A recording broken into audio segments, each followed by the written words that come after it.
নমস্কার প্রিয় দর্শকবৃন্দ, আপনাদের সবাইকে স্বাগতম আমাদের চ্যানেলে। আজকের ভিডিওতে আমরা দেখব আমাদের প্রিয় ফল আম কিভাবে ছোট মুকুল থেকে ধীরে ধীরে গুটি আমে পরিণত হয় এবং তারপর সেই গুটি কিভাবে রসালো সুস্বাদু পাকা আমে রূপ নেয়। আপনি যদি কখনো ভেবে থাকেন এই ছোট ফুল থেকে এত বড় আম হয় কিভাবে, তাহলে আজকের ভিডিওটি আপনার জন্যই। শীতের শেষ দিকে সাধারণত জানুয়ারি থেকে ফেব্রুয়ারি মাসে আম গাছে নতুন মুকুল আসতে শুরু করে। এই মুকুলগুলো দেখতে অনেকটা হালকা সবুজ বা হলুদ রঙের, ছোট ছোট ফুলের গুচ্ছ। প্রত্যেকটি মুকুলে শত শত ক্ষুদ্র ফুল থাকে, কিন্তু সব ফুল ফল হয় না, বরং হাজার ফুলের মধ্যে খুব কম সংখ্যক ফুলই পরে গুটি আমে পরিণত হয়। এটাই প্রকৃতির স্বাভাবিক নিয়ম। এখন আসি সবচেয়ে গুরুত্বপূর্ণ ধাপে, পরাগায়ন। মুকুলে থাকা ফুলগুলোর মধ্যে পুরুষ ও স্ত্রী অঙ্গরূপ থাকে, কিন্তু পরাগ এক ফুল থেকে অন্য ফুলে না গেলে ফল তৈরি হয় না। এই কাজে সাহায্য করে মৌমাছি, প্রজাপতি, ছোট পোকামাকড়।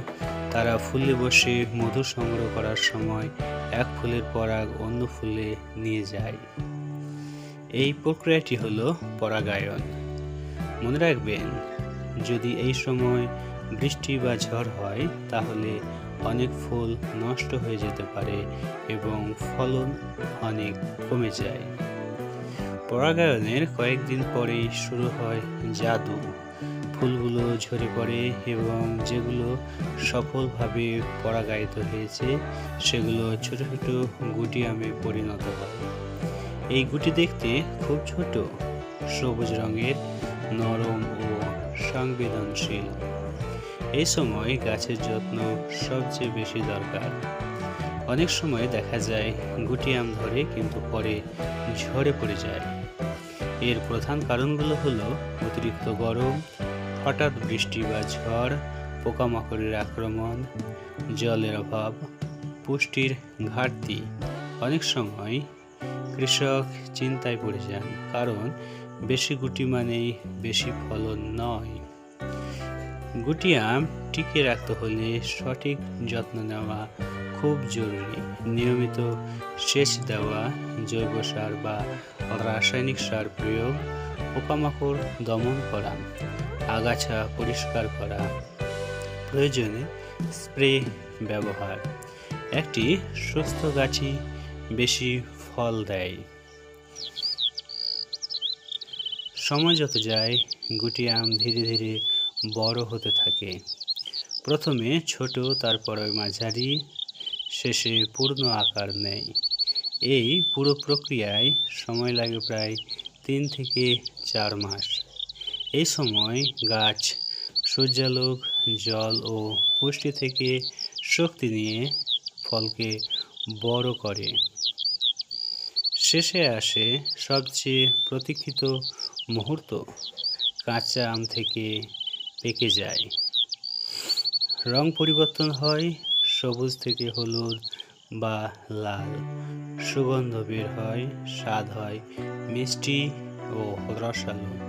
এই সময়ই আমরা সেই আম খেতে পারি যা একসময় ছোট্ট একটি ফুল ছিল। একটি ছোট মুকুল থেকে একটি বড় আম তৈরি হওয়া, এটি শুধু একটি প্রক্রিয়া নয়, এটি একটি শিক্ষা।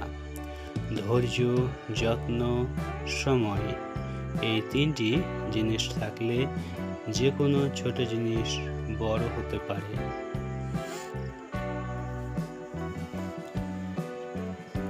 ভিডিওটি যদি আপনার ভালো লেগে থাকে তাহলে অবশ্যই একটি লাইক করে দেবেন। যদি ভিডিওটি উপকারী মনে হয় তাহলে আপনার বন্ধু বান্ধবদের সঙ্গে শেয়ারও করতে পারেন। ভিডিওটির সম্পর্কে আপনার গুরুত্বপূর্ণ মতামত কমেন্ট বক্সে লিখে জানাতে ভুলবেন না কিন্তু। আর কমেন্ট করে জানাতে পারেন আপনার এলাকায় কি আম গাছে গুটি ধরেছে। এই জাতীয় তথ্যপূর্ণ এবং গুরুত্বপূর্ণ ভিডিও পেতে আমাদের চ্যানেলটি ভালোবেসে সাবস্ক্রাইব করে পাশে থাকা বেল আইকনটি অন করে রাখবেন, তাহলে সবার আগে আমাদের ভিডিও আপনার সামনে এসে উপস্থিত হবে। সবাইকে অসংখ্য ধন্যবাদ জ্ঞাপন করছি সম্পূর্ণ ভিডিওটি দেখার জন্য। আবার দেখা হবে অন্য আরেকটি তথ্যপূর্ণ ভিডিওতে। ততক্ষণ পর্যন্ত সবাই ভালো থাকবেন, সুস্থ থাকবেন। সবার জন্য অনেক অনেক ভালোবাসা, অনেক অনেক শুভকামনা রইল। সবাইকে পাকা আম খাওয়ার আমন্ত্রণ জানিয়ে বিদায় নিচ্ছি। সবাই ভালো থাকবেন, সুস্থ থাকবেন। সবার জন্য অনেক অনেক ভালোবাসা, অনেক অনেক শুভকামনা রইল। সবার সুস্থতা কামনা করছি, সবার সফলতা কামনা করছি। সবাইকে আবারও ধন্যবাদ জ্ঞাপন করে বিদায় নিচ্ছি। সবাই ভালো থাকবেন, সুস্থ থাকবেন। Thank you so much.